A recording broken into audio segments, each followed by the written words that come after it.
कितने और लग बाइली होई महल में चोरी पहरे बाइली परी होई महल में चोरी पहरे कितने लग बाइली परी होई महल में चोरी। ए भैया भला ने भगवान ने ये सुंदर सुंदर हाथ किस लिए दिए हैं? ताली बजाइए। ये ताली सिर्फ भगवान की कथा में ही अच्छी लगती है। ये हमारे हाथ तभी पवित्र होते हैं जब हम इन हाथों से तान करते हैं या भगवान के दरबार में बैठ कर के ताली बजा कर के संकीर्तन को बोलते हैं। जिब्या हमारी तभी पवित्र होती है जब भगवान का भजन करते हैं, भगवान का गुणगान करते हैं। ताली बजा करके बोलिए सभी। पैरे कितने लगा बाइली वही महल में चोरी पैरे कितने लगा बाइली परी होई महल में चोरी। पैरे कितने लगा बाइली परी होई महल में चोरी। अरे शीश महल के 9 दरवाजे दसई छिकाई गई मोरी। शीश महल के 9 दरवाजे दसई छिकाई गई मोरी। और पहरेदारों पहरो तेरे तनु हंस चलोगो चोरी पहरे कितने लग बाइली ये बबुला होई महल में चोरी पहरे कितने लगा बाइली परी होई महल में चोरी।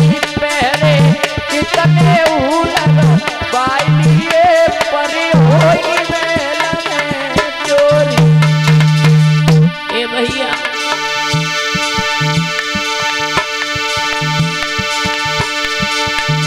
अरे पैर पकड़ी तेरी रनिया रोवे उड़प करी तेरी मैया।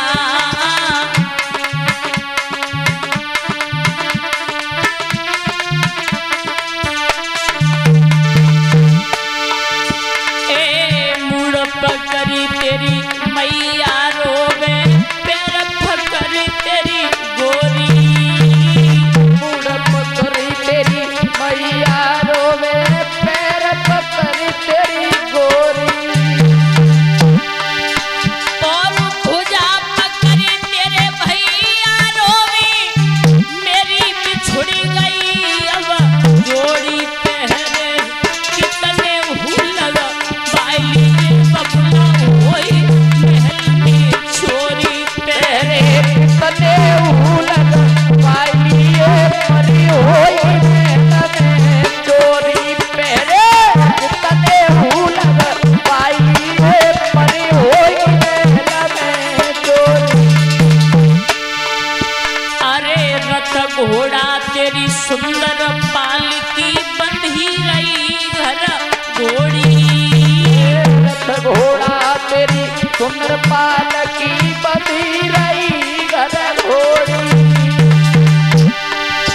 अरे 7-5 हुई खटोरे जिन कसी का थकी घोड़ी पहरे कितने लगा बाइली वही महल में चोरी पहरे पहरे कितने लगा बाइली परी होई महल में चोरी।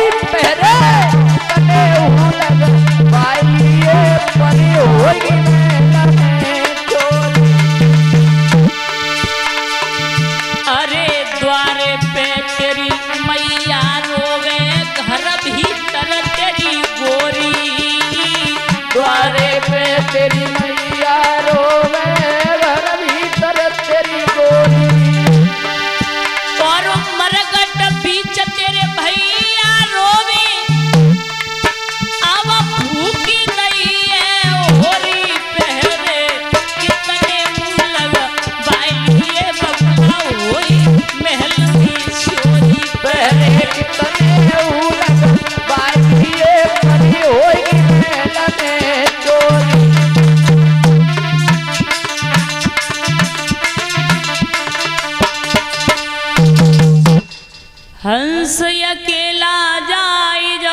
और बिखरी जाए सब नूर, कोई साथ नहीं जाएगो, सब खड़े रहेंगे दूर।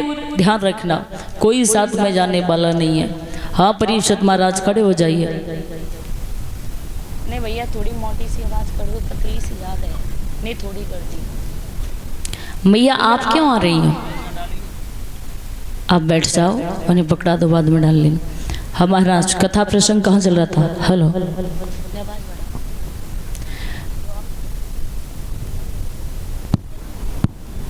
हाँ महाराज, जो हमसे पहले हमारा छोटा भाई कथा सुना रहा था वो कथा कौन सी चल रही थी बताइए? धंधकारी की। महाराज आज तो उन्होंने बता दी, लेकिन कल से आपको ध्यान से सुननी है कथा, ठीक है? बैठ जाइए। बोली परीक्षित महाराज की। हाँ महाराज, अभी सुना आप लोगों ने हमारे छोटे भाई के मुखारबिंद से परीक्षित महाराज के धुंधकारी ने नाना प्रकार के अत्याचार किए, वैश्यों ने मार दिया, तो प्रेत योनि में जाना पड़ा, यानी भूत बन गया महाराज। जब भूत बन गया तो जाकर के आत्मा इधर उधर भटकने लगी। गोकर्ण महाराज भगवान का भजन कर रहे थे, नाना भांति से गोकर्ण महाराज को डराने लगा। उन्होंने हाथ में जल लिया और जवाब दिया, कौन है भाई? तो आवाज आई, भैया कोई गैर नहीं हो, तेरा भाई हो। मेरा भाई? हाँ। क्या हुआ?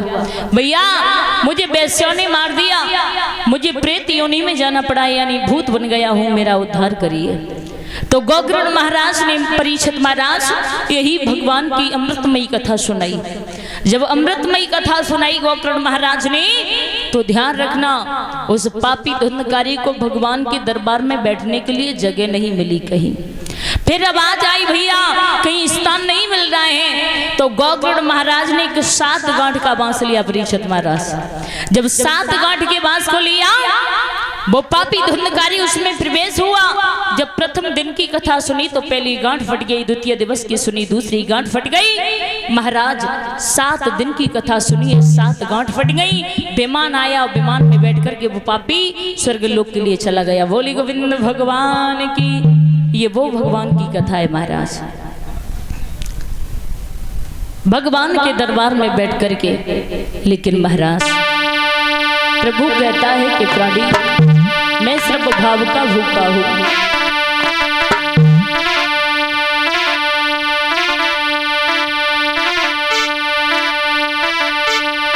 कि भूखा हूं मैं भाव का, भाव एक सारे,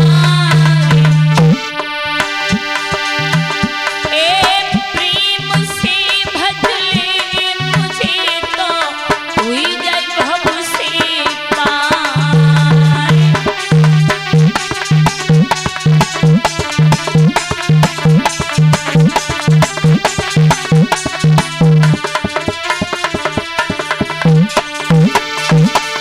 लेकिन महाराज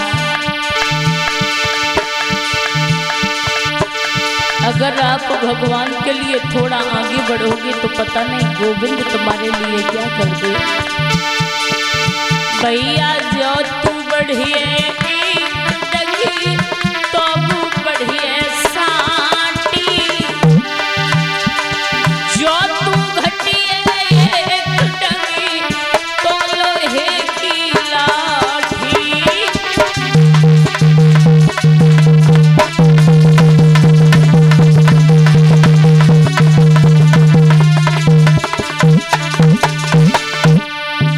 लेकिन एक बात बताऊं महाराज,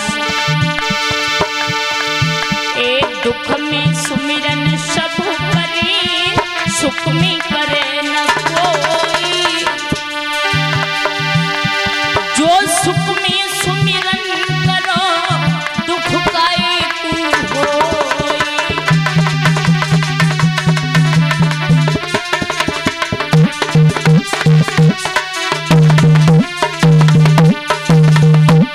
लेकिन महाराज जाकी जैसी भावना तैसी ताए सुआई, सबे नीम करुओ लगे सो ऊट प्रेम से खाए। अपनी अपनी भावना से महाराज पता नहीं क्या क्या भावना लेकर के आते हैं। लेकिन ध्यान रखना, ये वो कथा है प्रीशत महाराज कि जिस कथा को सुनने से ज्ञान और वैराग की मुक्ति हो गई, कल्याण हो गया, धुंधकारी का कल्याण हो गया। तो भगवान के दरबार में जाइए महाराज, बड़े भाव के साथ में भगवान की कथा को सुनिए। ध्यान वही होना चाहिए जो भगवान की कथा चल रही है। जो भी तुम्हारे पास में कोई बैठ करके बातें कर रहा है, पहले उससे मना करो, भैया बातें बंद कर लो। अगर नहीं मानी तो हट करके अलग बैठ जाइए। लेकिन जितनी देर माताओं अपना अनमोल समय निकाल करके आई हो, तो ऐसे समय को व्यर्थ ना गमाए। महाराज 88,000 ऋषियों के मध्य में ध्यान देना, सूत जी महाराज वर्णन करते हैं। जवाब दिया है सूत जी महाराज ने कि हे सोनकादिक ऋषियों, परीक्षित महाराज, पांडवों की और कौरवों की किसकी लड़ाई थी? धर्म की और अधर्म की, सत्य की और असत्य की। लेकिन ध्यान रखना भैया, हमेशा सत्य की विजय हुआ करती है, धर्म की विजय होती है। ध्यान रखना महाराज, एक बड़े सुंदर राजा हुए परीक्षित महाराज। सूत जी